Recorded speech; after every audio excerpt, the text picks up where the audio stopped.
आज हम नीलकंठ भगवान का नया कहानी सुनाने जा रही हूँ। अगर हमारा कहानी आप लोग के अच्छे लगे तो मेरे वीडियो को लाइक कीजिएगा। एक अंचल नाम का गांव था। उस गांव में एक पति पत्नी रहा करते थे। वो दोनों पति पत्नी नीलकंठ भगवान का बहुत बड़ा भक्त थे। वो 6 महीना में एक बार वो लोग नीलकंठ भगवान से दर्शन करने जाते थे। जब वो दोनों पति पत्नी नीलकंठ भगवान से दर्शन करने जाते थे, वो एक दिन पहले अपना गांव से वहाँ पर आ जाते थे कि जहाँ से नीलकंठ भगवान का यात्रा शुरू होता है। वहाँ से नीलकंठ भगवान का पास पहुँचने के लिए 5 घंटा लगता था। वो दोनों पति पत्नी एक साल में 2 बार नीलकंठ भगवान को दर्शन करने जाते थे। जब सावन महीना आ जाता था तो वो लोग 2 दिन अपना घर छोड़कर वहाँ पर आकर रहते थे जहाँ से नीलकंठ भगवान का यात्रा शुरू होता था। जब सावन महीना आ जाता था तो वो पति पत्नी 1 महीना आकर वही पहाड़ का नीचे रहते थे, क्योंकि वो लोग का गांव बहुत दूर था। उसलिए वो लोग 1 महीना वहाँ पर आकर रहते थे, क्योंकि वो लोग का 4 सावन का सोमवारी का व्रत करते थे और उपवास होकर उस नीलकंठ मंदिर में जाकर पहुंच जाते थे। दोनों पति पत्नी उपवास होकर उस पहाड़ पर चढ़ते थे। चढ़ते चढ़ते तब जाकर उस नीलकंठ भगवान का पास पहुँचते थे। वहाँ जाकर नीलकंठ को पूजा पाठ करते।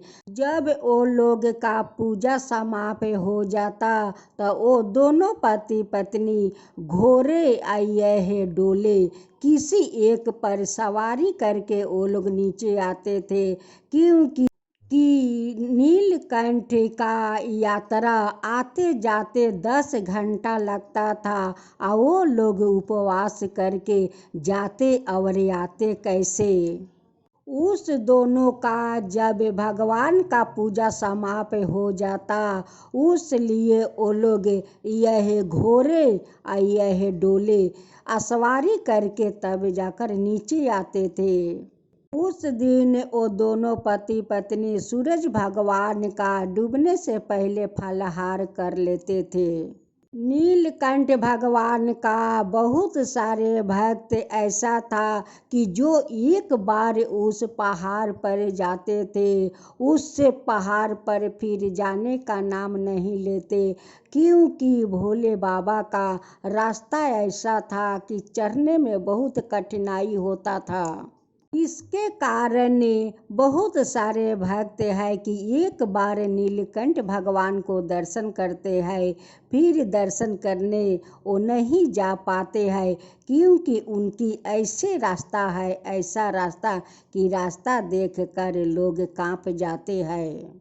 जो नीलकंठ भगवान का जो भक्त था, जो लोग जे अंचल से आकर उस पहाड़ के नीचे रहते थे, वो लोग सावन का 4 सोमवार का वो दोनों पहाड़ पर चढ़ते थे और भोलेनाथ का जाकर पूजा पाठ बहुत श्रद्धे भक्ति से करते थे। जितना ना भगवान का रास्ता कठिनाई हो, अगर सच्चा भक्त होगा वो कठिनाई को पार करते हुए भगवान का पास पहुंच जाएगा। भगवान जैसे तैसे उन्हें अपना पास बुला ही लेंगे। भगवान का भक्त का नाम था संत दास और उनकी पत्नी के नाम थी संधिया। नीलकंठ भगवान का दोनों भक्त ऐसा था कि नहीं पर्वत पहाड़ से डरते थे और नहीं नाला नदी से डरते थे। वो सारे नाला नदी सारे पर्वत पहाड़ को वो पार करके भगवान के पास पहुंच जाते थे। कुछ दिन का बाद संध्या एक पुत्र को जन्म देती है। वो पुत्र को देखकर दोनों पति पत्नी बहुत खुश हो गए कि भगवान हम दोनों का एक पुत्र दिया। वो पुत्र को लेकर वो दोनों बहुत खुश थे, बहुत खुश। नीलकंठ भगवान से दोनों पति पत्नी कहते हैं कि हे नीलकंठ भगवान, आप तो मुझे पुत्र देकर आप हम दोनों को माता पिता बना दिए। हे भगवान, आप तो माता पिता बना दिया। हम अपना पुत्र को नाम आज से नील रखता हूँ। देखते देखते नील तो 6 महीना का हो गया। माता पिता कहने लगे कि मेरे नील तो 6 महीना का हो गया, हम लोग का तो नीलकंठ भगवान का पास जाना है दर्शन करने।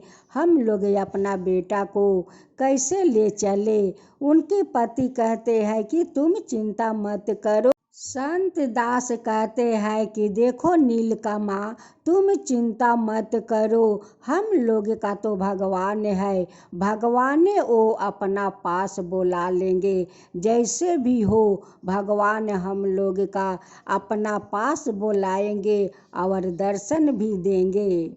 संत दास कहते हैं कि नील के माँ देखो, पहली बार तो हम लोग यात्रा करते नहीं है, हम लोग कितना बार यात्रा कर चुके हैं, इस बार भी करेंगे। मन है सच्चा तो कठौती में है गंगा। इस बार भी हम लोग अपना नील को लेकर उस भगवान को पास जाएंगे, जरूर जाएंगे। इस पहाड़ को हम लोग जरूर पार करेंगे। संत दास अपना पुत्र को पीठ पर बांध लेते हैं और नीलकंठ भगवान को नाम सुमिर कर उस पर्वत पहाड़ पर चढ़ जाते हैं।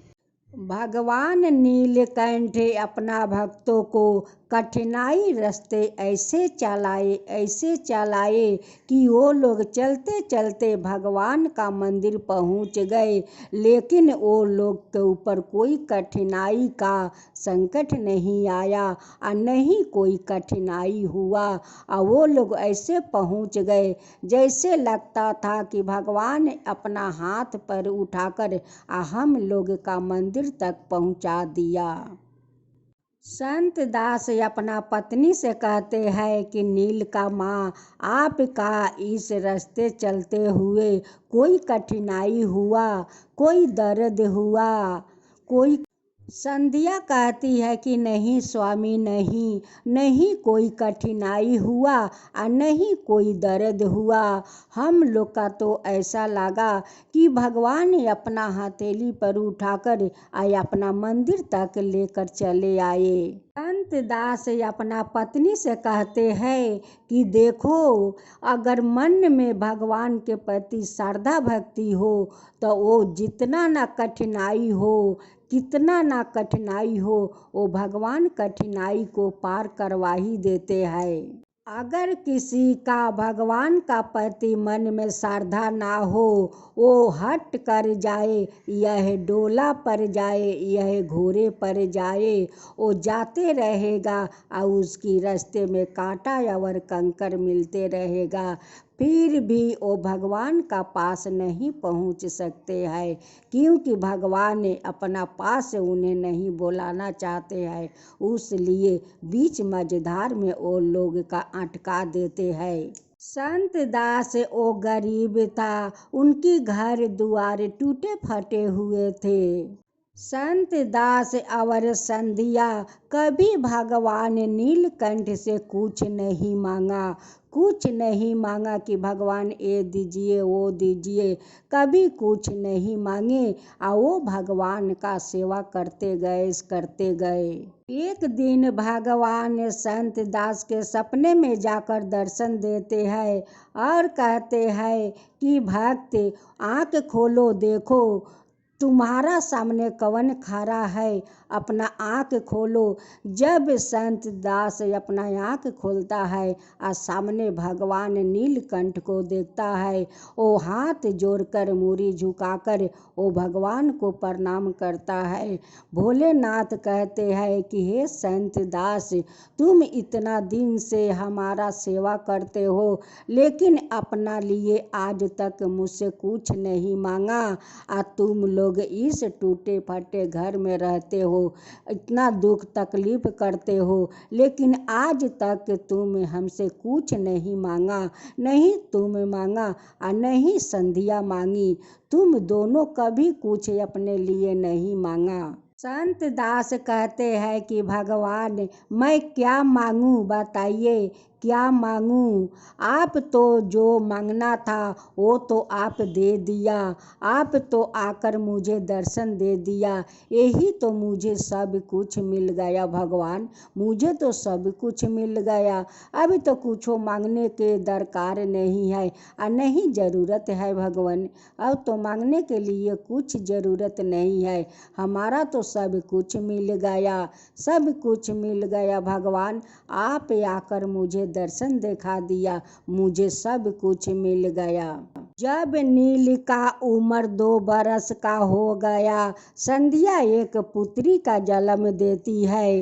अब तो वो लोग दोनों पति पत्नी अपना पुत्री को देखकर बहुत खुश हो गए और नीलकंठ भगवान को धन्यवाद देने लगे कि हे नीलकंठ भगवान, आप तो मुझे पुत्री दिया, एक पुत्र दिया, इससे ज़्यादा मुझे क्या चाहिए भगवान, कुछ नहीं चाहिए। संध्या भोलेनाथ से कहती है कि भगवान, आपका नाम पर तो मेरा पुत्र को मैं नाम रखी हूँ नील, और आपका जो झील है हम अपना पुत्री को नाम झील रखती हूँ। संध्या भोलेनाथ से कहती है कि हे नीलकंठ भगवान, आपका नील और झील, आपका ही नाम पर मैं दोनों अपना संतान का नाम रखी हूँ।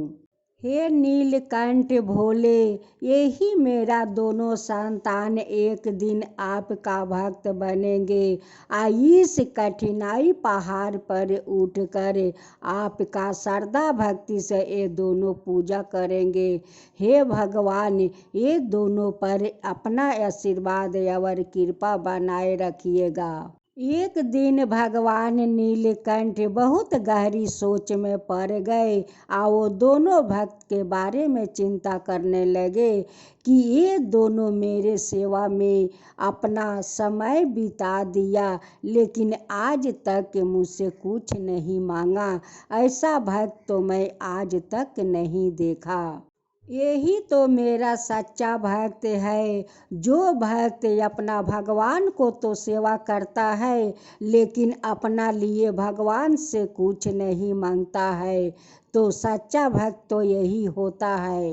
एक दिन भगवान नीलकंठ वो अपना भक्त के घर जाते हैं साधु का रूप धारण करते हुए, और कहते हैं कि घर में कोई है, इस पियासा को कोई पानी पिलाएगा।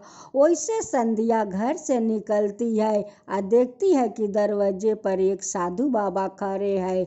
वो साधु बाबा को बहुत सम्मान से अपना घर में ले आती है, एक आसन देती है बैठने के लिए और कहती है कि बाबा, मेरे घर में तो अच्छा कुछ है नहीं बैठने के लिए, इस आसन पर आप बैठिए बाबा। संध्या अपना घर में रोटी और साग बनाई थी। उस बाबा के लिए एक थाला में रोटी और साग ली आती है। कहती है कि बाबा, मेरे घर में तो यही रोटी और साग है, यही आप खाकर आप पानी पी लीजिए। संध्या का श्रद्धा और सम्मान देख कर तब भोलेनाथ बहुत प्रसन्न हो गए कि ये लोग का मन में श्रद्धा भक्ति कितना है। ये लोग गरीब है, लेकिन गरीब को भूख मिटाने के लिए जो घर में भोजन बनता है उसको बुलाकर सम्मान से वो भोजन करवाती है। ये लोग का मन तो बहुत सफैया है, गंगा जैसा पवित्रा है। साधु बाबा संध्या से कहते हैं कि बेटी, तुम मेरा एक काम करोगी? वो कहती है कि बाबा बताइए क्या काम है, मैं ज़रूर करूँगी। कहते हैं कि नहीं, देखो एक मेरा पोटली है, इस पोटली का अपना पास रखो, जब मैं गांव से घूम कर आएंगे तो इस पोटली को मैं ले जाएंगे। वो संध्या कहती है कि ठीक है बाबा, इस पोटली को दीजिए, मैं अच्छी से रख देती हूँ, जब जब आप गांव से घूर कर आएंगे तो अपना पोटली ले जाएंगे बाबा। संध्या बाबा को सुबह से इंतजार करते करते शाम हो गया, लेकिन बाबा नहीं आए, नहीं अपना पोटली ले गए। अब तो संध्या कहने लगी कि बाबा लगता है भूल से अपना पोटली छोड़कर चले गए, वो भूल गए हैं उसलिए पोटली नहीं ले गए। संध्या का सपने में भोले नीलकंठ आते हैं और कहते हैं कि तुम मुझे सुबह से शाम तक राह देखी कि बाबा आएंगे या पोटली ले जाएंगे। वो कोई बाबा नहीं था, वो कोई साधु नहीं था, वो तो मैं थी, मैं कि तुम्हारे घर गई थी। तुम दोनों तो आज तक मेरा सेवा किया, पूजा पाठ किया, लेकिन अपना लिए तो कुछ नहीं मांगा, तो मेरा तो कर्तव्य बनता है कि तुम लोग के लिए मैं कुछ करूं। मैं तुम्हारा घर में जितना धन दिया है वो धन कभी ख़त्म नहीं होगा। अपना महल बना लो, जितना चाहो घर में धन भर लो, फिर भी तुम्हारा कभी धन कम नहीं होगा, कभी नहीं होगा। और मेरा आशीर्वाद तुम दोनों पर हमेशा बना रहेगा। नील 15 बरस के था या झील 10 बरस के थी। एक दिन अपना माता पिता से दोनों कहते हैं कि माता पिता, हम लोग नील पहाड़ पर जाएंगे और नीलकंठ को दर्शन करेंगे। आप लोग का जैसे हम दोनों भी वो नीलकंठ भगवान का भक्त बनना चाहता हूँ माता पिता, भक्त बनना चाहता हूँ। माता पिता अपना दोनों बच्चों को आशीर्वाद देते हैं कि बच्चों तुम लोग तो भगवान का ही भक्त हो, भक्त बन कर रहोगे। माँ अपना दोनों बच्चों को सिखाती है कि बच्चों देखो, जब तुम नीलकंठ भगवान का यात्रा शुरू करोगे, पहले तुम नीलकंठ भगवान को सुमिर लेना, और सुमिर कर तब अपना यात्रा शुरू करना बच्चों। दोनों भाई बहन जब उस पहाड़ी पर चढ़ रहे थे, आगा पीछा कोई नहीं था, वही दोनों भाई बहन वो भगवान को मंदिर जा रहे थे। वैसे चलते चलते झील का पैर में एक लाता फंस जाता है, वैसे झील भोलेनाथ का नाम का जप करने लगती है। वैसे ही नीलकंठ भगवान आकर झील को गिरने से बचा लेते हैं। बहुत लोग ऐसा है कि कहते हैं कि तुम जितना भगवान का नाम जप लो, जितना तुम आजमा लो, लेकिन नहीं भगवान तुम्हें मिलने वाले हैं, और नहीं तुम्हें दर्शन देने वाले हैं, और नहीं तुम्हारा मुसीबत में आने वाला है। तुम जितना भगवान का नाम तुम जप लो। जिसका मन में भगवान का प्रति श्रद्धा भक्ति ना हो, उनका प्रति विश्वास ना हो, वो क्या जाने कि भगवान क्या होते हैं। भगवान तो वो होते हैं, भगवान तो अपना भक्तों का प्रेम का भूखे होते हैं। जब कोई प्रेम से पुकारे, भगवान दौड़े चली आते हैं, भगवान वो होते हैं। जो प्रेम का भूखे है, बुलाने से भगवान दौड़े चली आते हैं और उनकी मुसीबत सारे दूर कर देते हैं। लेकिन हाँ, भगवान का रूप में तो नहीं आते हैं, भगवान तो किसी का ना किसी का रूप में आते हैं और उनकी आकर सहारा बन जाते हैं। वही तो भगवान होते हैं कि दुख में आकर वो खड़ा हो जाते हैं और सारा तकलीफ को दूर कर देते हैं। जैसे झील भगवान को गिरते गिरते पुकारी, अब भगवान दौड़े आ गए और झील को गिरने से बचा लिया। तो वो तो सच्चे मन से पुकारी थी, इसलिए तो भगवान उन्हें आकर बचा लिए। वही तो सच्चा भक्त होते हैं कि भगवान को पुकारने पर भगवान चले आते हैं। भगवान तो प्यार का भूखा है, वो तो प्यार चाहते हैं कि सभी ने हमारा भक्तों प्यार से मेरे पूजा करे, प्यार से मुझे पुकारे, मैं उनकी दुख तकलीफ में मैं आ जाऊं। जिसका भगवान का प्रति श्रद्धा भक्ति ना हो, जिसका भगवान के प्रति विश्वास ना हो, वो क्या जाने कि भगवान क्या होते हैं और क्या भगवान चाहते हैं, वो क्या जाने। हे नीलकंठ भोले, जैसे अपना भक्त का घर जाकर धन पहुंचा दिया, उनकी सहायक बन गया। हे भोलेनाथ, वैसे ही सबका सहायक बन जाइए, सबका ऊपर कृपा कीजिए। जैसे झील को आप गिरने से बचा लिया, वैसे ही सबको बचाइए भगवान। सबका ऊपर कृपा कीजिए, सबका ऊपर दया कीजिए भगवान।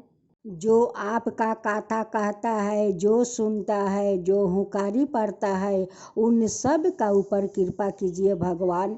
सब का ऊपर दया कीजिए भगवान, सब का ऊपर कृपा कीजिए, सब का ऊपर दया कीजिए। नीलकंठ भोले की जय हो, नीलकंठ भगवान की जय हो। माता गौरा पार्वती की जय हो, माता गौरा पार्वती की जय हो। गणेश भगवान की जय हो, गणेश भगवान की जय हो।